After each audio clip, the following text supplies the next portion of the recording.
Ser Podcast. Gabriela Cabezón Cámara, bienvenida a La Hora Extra. Gracias, Daniel. Gracias por la invitación, encantada. Gracias por atendernos después de una larga jornada y varias jornadas de promoción. Bienvenida también a España. ¿Qué relación tienes con este país en general y con su historia en particular, con ese pasado colonizador que recoges en Las Niñas del Naranjel? Bueno, es una relación controvertida. Por un lado está el abuelo, los abuelos, que eran personas dulces, por lo menos con sus nietos. Y por otro esa historia que es de un genocidio sin parangón, que bueno, es una historia muy dolorosa, ¿no? Y también, esto ya no es con España, también pensar cómo la matriz de la conquista no la pudimos deshacer nunca desde Latinoamérica. Nuestros gobiernos siguen siendo coloniales, además de colonizados. A la colonización voy a volver más adelante. Vamos a empezar un poquito por el principio. Las Niñas del Naranjel, editada por Random House, es la historia, o está inspirada en la historia de Catalina de Erauso, o Antonio de Erauso, que es como terminó llamándose, la monja alférez, una novicia convertida en militar, una asesina confesa, ludópata, lesbiana, trans. Es uno de los personajes más interesantes del barroco y del siglo de oro. Tiene muchos ingredientes para hacer de ella muchas novelas. ¿Qué es lo que te interesó a ti? Lo que yo vi en él, en su historia, es en principio una determinación a seguir su deseo, cueste lo que cueste, y después como una espiralización de la violencia, de una vida sin matices, sin reflexión, por lo menos en la supuesta autobiografía. Es un personaje chato, que no tiene una reflexión nunca. Corre, ataca, se defiende, mata por cualquier estupidez. A veces podemos presumir que pudo haber sido no por una estupidez, sino para que nadie lo delate, no sabemos. Y llega una vorágine que toma una velocidad. Es una especie de lumpenaje del mundo colonial, ¿no? Como que siempre fuera de la ley, siempre salvándose por un pelo. Es como algo de una picaresca del horror. De todos modos, dicho esto, lo que yo tomo principalmente y lo que hago principalmente es ficción. Como has adelantado, Catalina escribió una autobiografía, casi podríamos decir que es un memorial al rey Felipe IV, un retrato con hechos verídicos por un lado y también otros muy fantasiosos que probablemente habrán sido adulterados. ¿De qué fuentes has bebido tú para recoger esta historia? Básicamente de esa autobiografía. También la novela es un conjunto epistolar, está lleno de cartas que escribe desde la selva a su tía en España. Decías que es un poco corre y que no ha tenido suficiente pausa y reflexión. No sé si el género epistolar precisamente aporta eso, el poder reflexionar un poco más. Sí, un poco lo que yo hago con el personaje histórico, que lo tomo para la ficción, insisto, es ponerlo en una situación de calma, de paz, donde no tiene ni que atacar, ni que defenderse de nada, y como que en ese periodo de calma al personaje se le hace como un pliegue, se refleja en sí mismo y puede pensar algo, puede relatarse, puede decirse, y eso lo va armando en la carta que le escribe a la tía priora, que es del convento en el que se crió, lo va armando en esa carta que tiene un ritmo por momentos vertiginoso, por momentos mucho más calmo, pero que tiene que ver con la vida histórica relativamente, ¿no? Del personaje real, digamos. A propósito del paso de los siglos, entiendo que no es la intención de la novela, no podemos juzgar a un personaje y a un contexto con los ojos del presente, pero no sé si leyendo su historia, su relato, que es suyo, podemos al final sentir cierta compasión. Es complejo, ¿no? Yo esa pregunta la respondo con ficción. No sé, un poco de compasión por una niña arrojada fuera de su mundo, de su familia, a los 4 años, no es difícil tener, por ejemplo. Después, en la medida en que avanza su vida, la compasión se va complicando. Pero en el final de su vida, en la historia, en esta novela, está cuidando a 2 niñas en la selva. ¿Cómo es esa mirada que también tienen las niñas que le hacen preguntas sobre el mundo en general que está por descubrir? Las niñas son como la parte luminosa de la novela, En principio porque son niñas, después porque vienen de otra cultura que es más luminosa que la nuestra. Una cultura que no tiene que producir muerte, y que desde su propia cosmogonía, por ejemplo, hay como un ser increado que se va creando en la medida en que crea todo, pero tan increado como él, hay un colibrí y una flor. Entonces ya para empezar es una cosmogonía que da más cuenta del tejido de la vida que la nuestra lo niega. Entonces es una cultura mucho menos tanática y masacradora y ecocida y etcétera que la nuestra.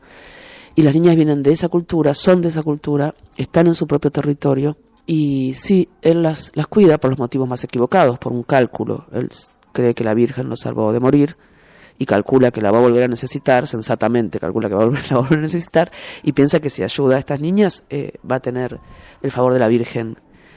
Y después le van pasando cosas en ese estar ahí.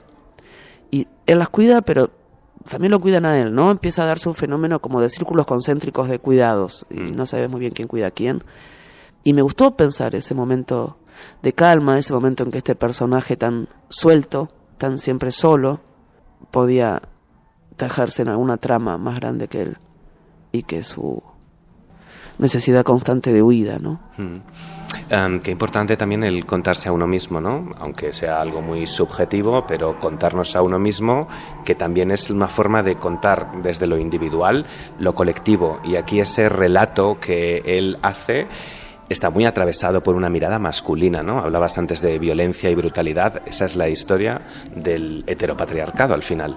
Sí, del heteropatriarcado tal y cual fue construido en Occidente y que además en esa época evidentemente y de algún modo estaba siendo cuestionado y repensado, ¿no? Porque si pensamos en ese sentido del honor caballeresco que parece ser muy consustancial con esa clase de masculinidad, también está cuestionado de una manera más luminosa en el Quijote.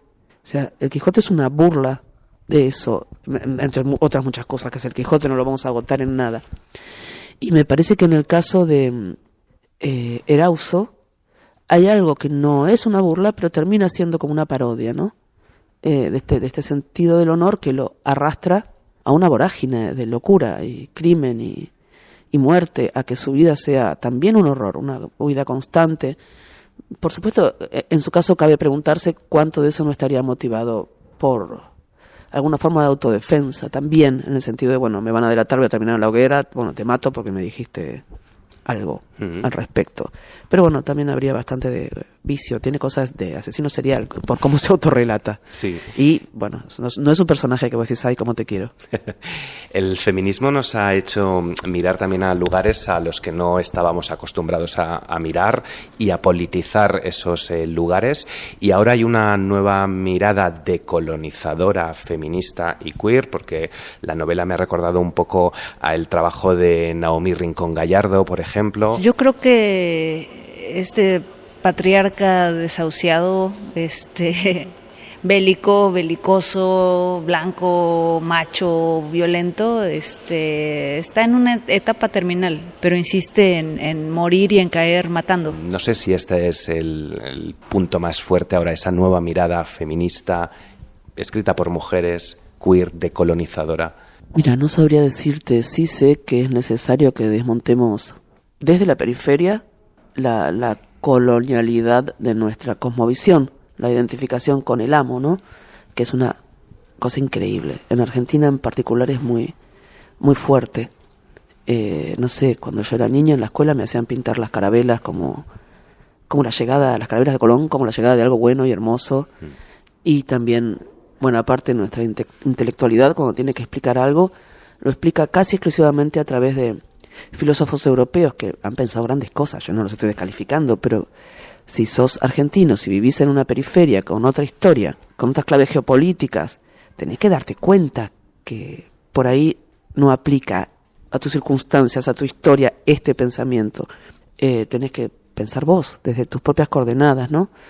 Y yo diría que esto es lo mismo en todo sentido. También pensar desde el feminismo sería pensar un sistema de relaciones socioafectivas de paridad, y nos vendría muy bien a todos, a todas, a todes. Y me parece que lo de la colonialidad, además, es muy urgente porque lo que se está haciendo a nivel extractivismo en América Latina y en África es muy grave. O sea, lo que han hecho con la Amazonía no va a impactar solo en la Amazonía, solo a los pueblos que defienden la Amazonía y que son masacrados como si fueran moscas, y fueron mucho peor durante el gobierno de ultraderecha Bolsonaro.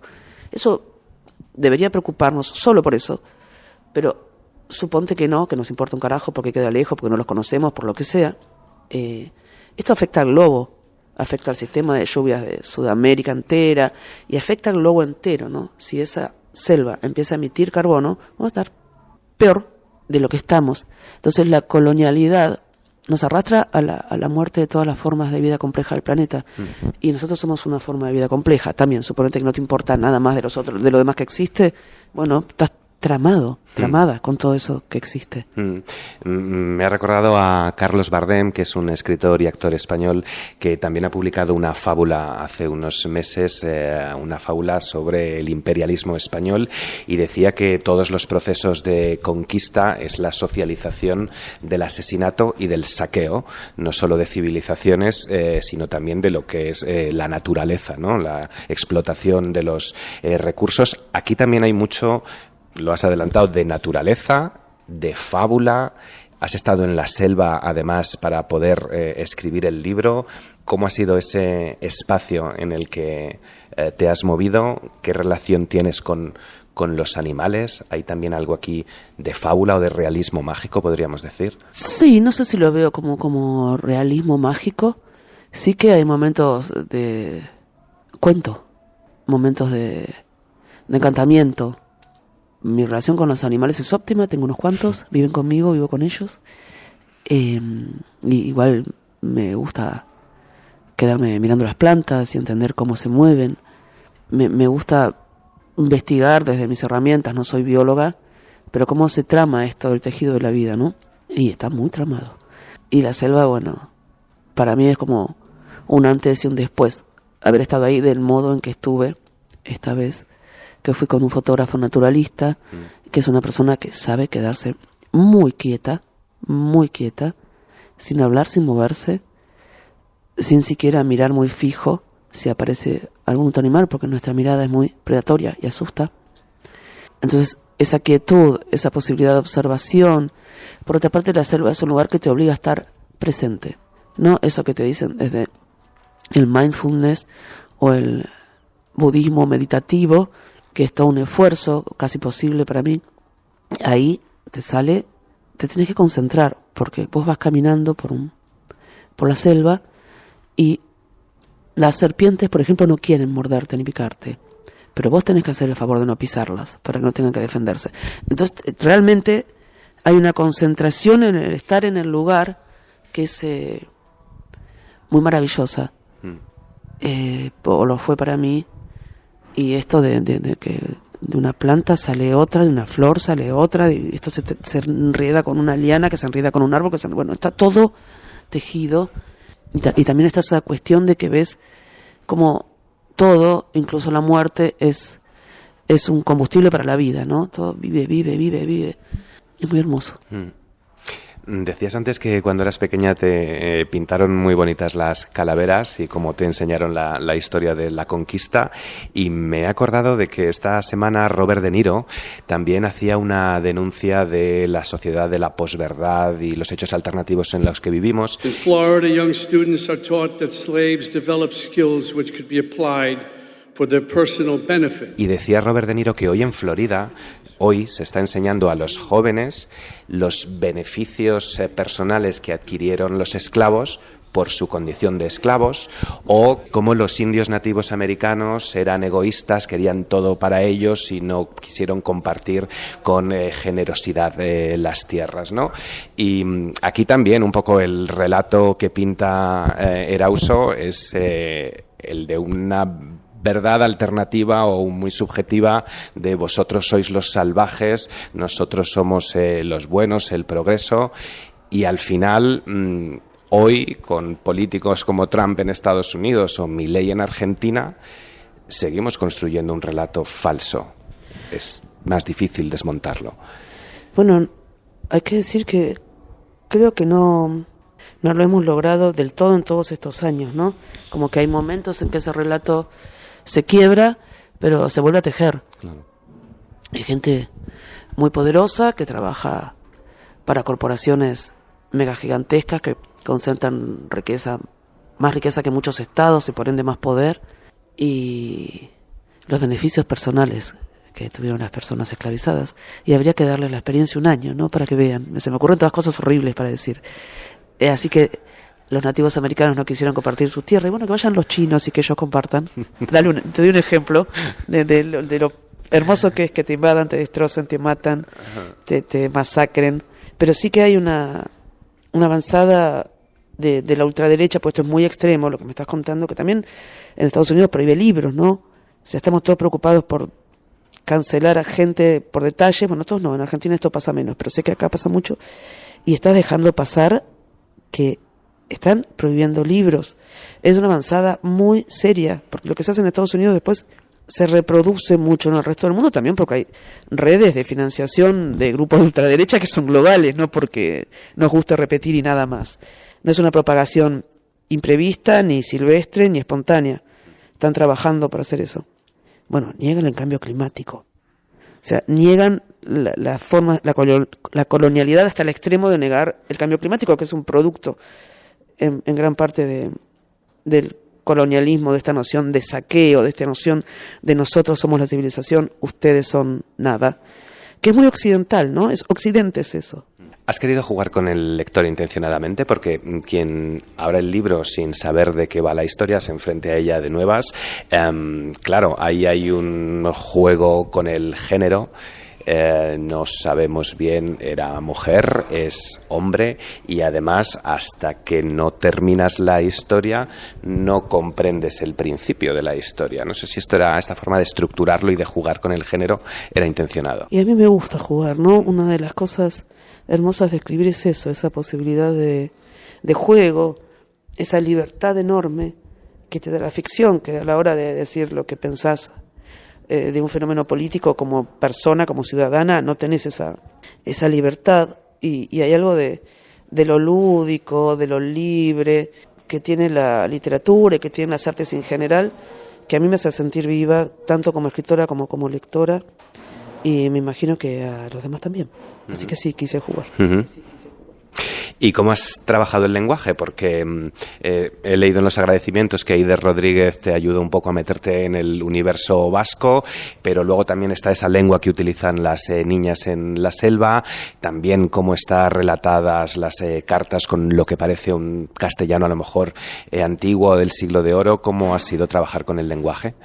Bueno, a mí me encanta trabajar sobre el lenguaje y tengo una noción medio orgiástica de la literatura, en que muchos registros se mezclan con otros, y en esa fricción, en ese roce, bueno, surgen como músicas nuevas para mí, y combinar un símil, porque es una construcción de castellano de hace 400 años, que en realidad es nuestro castellano, pero usando los verbos con artículos, pronombres puestos pegados, y ese estilo como barroco, con un narrador seco, de aliento corto, de oraciones cortas, y más contemporáneo, ¿no?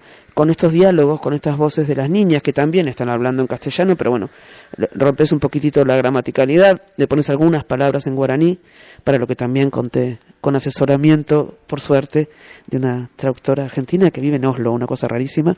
La conocí en un bar en Oslo, Iliana Franco, y no sé, me parece que en el roce de todas esos distintos registros también se habla de muchas concepciones de mundo, pero en la constitución del registro mismo, en la manera de hablar, encontrás como distintos acercamientos al mundo, los construís, jugás con eso, y me parece que es muy hermoso eso de tener como distintas texturas y músicas y ritmos.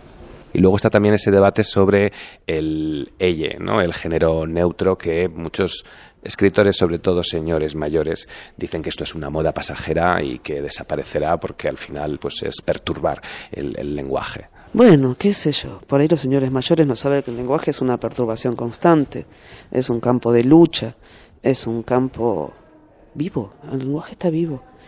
Y Y en cuanto a la moda pasajera, no sé, ¿con quién se miden ellos? ¿Con Homero?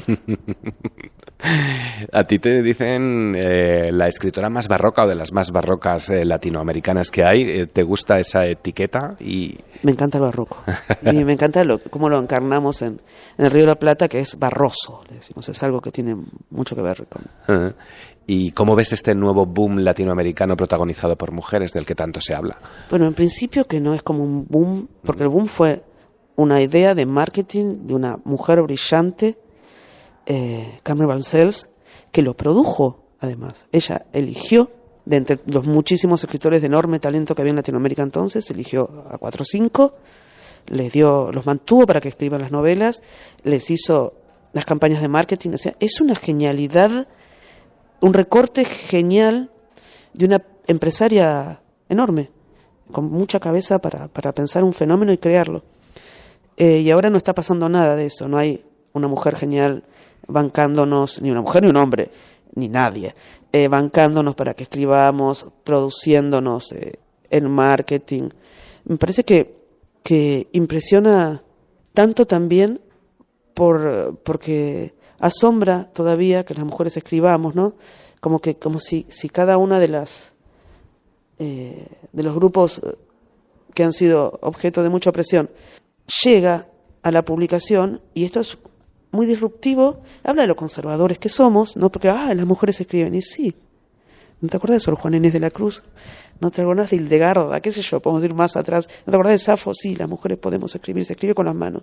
Y esto produce mucha sorpresa, pero si vos te fijas bien, vas a ver que no es que se está publicando a más mujeres que varones, ni nada de eso. Yo creo que esto hay el efecto de una sorpresa, y que poco a poco se va a ir aquietando, y nos va a parecer muy normal que todos escribamos, todas, todes. Y es como también la irrupción de, por ejemplo, en la literatura de los afrodescendientes en Estados Unidos, que parece como toda una sorpresa. ¿Y por qué no iban a escribir? Pedazo de... ¿Cuál es la sorpresa? ¿Qué te pensabas? ¿Que no tenían cabeza? Es como si los sujetos de... las personas, los grupos que fueron objetos de la opresión más extrema, después nos sorprendiera que son humanos. Y sí, capaces de escribir literatura. Y bueno, hola, sí, somos humanos, humanas, capaces de escribir literatura, capaces de hacer cine, capaces de construir cohetes que van a la luna. Como me parece que hay algo de esa sorpresa operando todavía en la cultura en general. Y bueno, también está bueno que suceda, ¿no? Porque hay que ir a decirle a estos señores que hablan de los beneficios personales que tuvieron las personas esclavizadas, o que los nativos americanos eran avaros. Bueno, Dios mío. La irrupción de nuevas voces, de nuevos sujetos publicables y publicados, también es muy importante, porque cambia esta visión única de la historia, porque la rompe, porque lucha contra ella. En todo caso, cuantas más perspectivas tengamos, más rica va a ser nuestra mirada de mundo. Y no creo que una perspectiva valga igual que la otra, ¿no? Hablando de la posverdad y todo eso. Y aquí precisamente, si algo hay una defensa de todos esos sodomitas, entendido en el sentido más amplio de la palabra, del nuevo mundo, ¿no? Y para terminar, no sé si esta voz, la de Erauso, ¿era una voz de su tiempo o fue una voz adelantada a su tiempo? Yo no lo sé, pero me parece que tiene algo que en todo caso interpela fuertemente a nosotros, nos interpela a nosotros, ¿no? Porque si hay algo que Erauso pone muy de manifiesto, es que lo del género es una construcción cultural. O sea, es una persona que con un cuerpo de mujer llevó una vida de hombre, y esto era como increíble en la época, porque evidentemente para ellos ser hombre tendría que ver con cierta genitalidad, pero tenía mucho que ver con las cosas que hacías. Entonces, si eras militar, si llevabas una vida de aventurero, eras un hombre. Y eso queda muy de manifiesto en su vida, ¿no? Pone eso. Bueno, al final, ¿qué es el género? ¿Es lo que haces? En el caso de Erauso, la respuesta sería un rotundo sí. Precisamente esta semana ya terminó la Real Academia de la Lengua Española, no sé si lo sabes, pero ha incluido en su diccionario género no binario y disforia de género. Okay. Tarde y con una definición quizás no muy adecuada a los tiempos de 2023, pero pasito a paso la gran institución del lenguaje va acercándose a las nuevas o realidades de siempre, pero que ahora sabemos nombrar. Sí, bueno, me alegro por la Academia Española, pero eso de Real, y, oh, Dios mío, es muy conservador. ¿Por qué tenemos que tener una institución que nos legisle la lengua y por qué los latinoamericanos tendríamos que hacerle caso? Es una pregunta que me hago. ¿Y por qué ustedes? También, ¿por qué nadie? Pero bueno, me alegro, en buena hora, Real Academia Española. Pues Gabriela Cabezón, cámara, ¿cuál es el colmo de una monja? ¿Cuál es el colmo de una monja? No me acuerdo el chiste, porque era, ¿no? Enfermar y no encontrar cura, enfermar y no encontrar cura, sí, ahí va. La carne muerta busca la tierra, lo último que sabe un hombre o una mujer, o incluso un niño muy pequeño, es que recibirá el abrazo de la tierra que va a abrigarlo como una madre. Muchas gracias por haber estado con nosotros. Muchísimas gracias a vos, Daniel, y a todos.